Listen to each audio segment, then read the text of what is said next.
সাকিব হোসেন সোহেল সম্পাদিত Lakshmipur RF TV.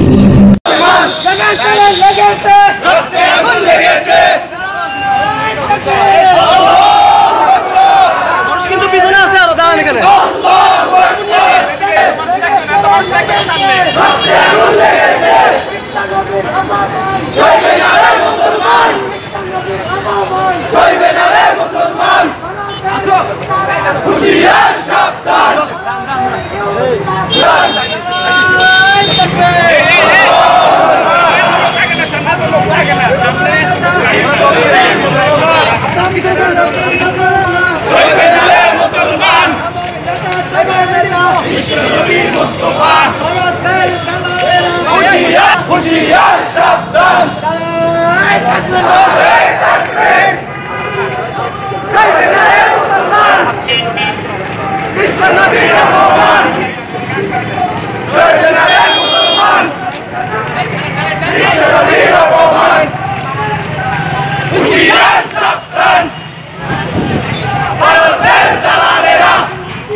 আমরা তাদের প্রতিবাদে সোচ্চার ছিলাম, ইনশাল্লাহ আমরা সোচ্চার থাকবো।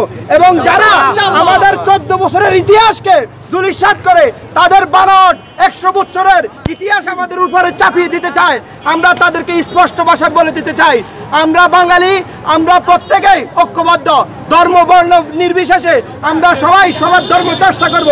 কেউ যদি সেখানে ধর্মীয় উস্কানি দেয় আমরা তাদেরকে আমরা যতটুকু সাধ্য আছে সর্বোচ্চটুকু ইয়ে করবো ইনশাআল্লাহ। এই পর্যায়ে সংক্ষিপ্ত বক্তব্য রাখবেন আমাদের আন্দোলনে অংশগ্রহণকারী এবং আজকের মিছিলে অংশগ্রহণকারী মোহাম্মদ আরমান হোসেন। সম্মানিত তাওহীদি মুসলিম জনতা, সকলকে আজকের এই বিক্ষোভ মিছিলের পক্ষ থেকে জানাই আন্তরিক শুভেচ্ছা ও সালাম। আসসালামু আলাইকুম রহমতুল্লাহ। আপনারা সকলেই জানেন যে ভারত প্রতি বছরের ন্যায় এইবারও যে ভারতে উগ্রবাদী হিন্দু যে সংগঠন বিজেপির প্রতিনিধি এবং আরেকজন কট্টর হিন্দুত্ববাদী বিশ্বনবী এবং ইসলাম নিয়ে কটূক্তি করেছে।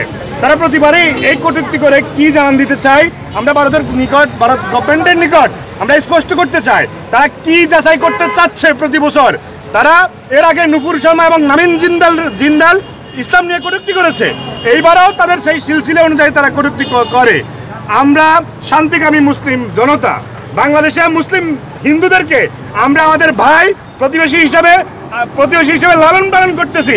আমাদের ভাইদের চেয়েও তাদেরকে আমরা অগ্রাধিকার দিয়ে তাদের প্রত্যেকটি অনুষ্ঠানকে নিরাপত্তার বলয়ে আবৃত করে আমরা আমাদের দায়িত্ব এবং কর্তব্য পালন করে যাচ্ছি। কিন্তু প্রতিবেশী ভারতে আমাদের মুসলমানরা প্রতিনিয়ত নির্যাতিত হচ্ছে, আমাদের ইসলামকে কটূক্তি করতেছে, অবমাননা করতেছে, বিশ্বনবীর সম্মানে প্রতিনিয়ত তারা আঘাত হানতেছে। আমরা স্পষ্ট ভাষায় ভারতকে হুঁশিয়ারি দিয়ে বলতে চাই, বাংলার মুসলিমরা 18 কোটি মুসলিম যে আমরা শান্তিকামী, কিন্তু যদি আমাদের ইসলাম এবং বিশ্বনবীর যদি সম্মানে আঘাত আনে আমরা বসে থাকবো না। আমরা লং মার্চ টু ভারত আমরা অভিযাত্রা এবং সাথে সাথে আমাদের বর্তমানে যে উপদেষ্টা কমিটি সরকার গভর্নমেন্টকে আমরা উদাত্ত আহ্বান জানাচ্ছি যে ভারতের যে অ্যাম্বাসিডরের প্রতিনিধিদেরকে জরুরি তলব করে হাইকমান্ডকে তলব করে এর জন্য তারা কি কি শাস্তির ব্যবস্থা করেছে, কি তারা এর বিরুদ্ধে স্টেপ নিয়েছে, তারা এই মুসলিম 18 কোটি মুসলমানের সামনে উন্মুক্ত করুন এবং তার সর্বোচ্চ শাস্তি আমরা নিশ্চিত করার জন্য আহ্বান জানাচ্ছি। সকলকে ধন্যবাদ। আসসালামু আলাইকুম রহমতুল্লাহ। এ পর্যায়ে সংক্ষিপ্ত বক্তব্য রাখবেন মোহাম্মদ ইউনুস খান। তারা বলে গেছে নেতা নেতৃত্বের উপরে যে আমাদের কলিজার টুকরা আমাদের নবী মুহাম্মদ সাল্লাল্লাহু আলাইহি ওয়াসাল্লাম, তারা জানে না যে আমরা নবী মুহাম্মদ সাল্লাল্লাহু আলাইহি ওয়াসাল্লাম শুধু আমার একা জীবন না, পুরো জাতির জীবন আমরা বিলিয়ে দিতে পারি। অতএব ভারত ভুলে গেছে 1400 বছরের ইতিহাস। আমরা মুসলিম যারা আছি তারা তো আমাদের ইতিহাস আমরা ভুলি নাই। আমরা 1400 বছরের ইতিহাসকে আবার সামনে এনে আমার নবীর অপমানের জন্য আবার আরেকটা যুদ্ধ ঘোষণা করব।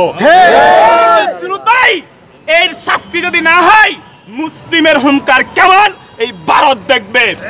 এমন কোন লোক না যার কথাই পুরা বিশ্ব চলে, 1400 বছর চলে গেছে, যার কথাই এখন শুধুমাত্র একটা পশমের ইয়ার জন্য, দামের জন্য একটা জাতি তার রক্ত বিলিয়ে দিতে পারে। সে জায়গা তারা কিভাবে এরকম তাদের সাহস হয় আমার নবীর বিরুদ্ধে আওয়াজ তোলার? তার যথেষ্ট পরিমাণ প্রমাণ এবং শাস্তি যদি না হয়, আমরা ইনশাআল্লাহ আমাদের ইমানের তাগাদা দিয়ে এর শাস্তি ইনশাআল্লাহ আমরা এর প্রতিবাদ জানাবো ইনশাআল্লাহ। উপস্থিতি আজকে সাধারণ ছাত্র জনতা এবং সাধারণ মানুষদের পক্ষ থেকে আজকের এই রাসূল সাল্লাল্লাহু আলাইহি সাল্লামের বিরুদ্ধে, অপমানের বিরুদ্ধে যে মিছিল, এই মিছিলে আমি সবাইকে অন্তঃস্থল থেকে ধন্যবাদ জানাচ্ছি। সম্মানিত উপস্থিতি, আমি এখানে বক্তব্য রাখবো না, শুধু একটি কথাই বলে দিতে চাই, আমাদের মধ্যে বিভিন্ন মত এবং বিভিন্ন মতের মানুষ থাকতে পারে, কিন্তু ইসলাম এবং আল্লাহ এবং রাসূলের পক্ষে আমরা সবাই এক এবং অভিন্ন। রাসূলের কোনো অপমান আমরা সাধারণ মানুষ আমরা সহ্য করব না। সুতরাং যারা এই রাসূল সাল্লাল্লাহু আলাইহি সাল্লামকে নিয়ে কটূক্তি করেছেন, আপনাদেরকে হুঁশিয়ার করে বলে দিতে চাই, আমরা আমাদের গায়ের মধ্যে 1 ইঞ্চি রক্ত থাকা অবস্থায় আমরা এই অপমান মেনে নেব না। এটা তীব্র নিন্দা এবং প্রতিবাদ জানাচ্ছি।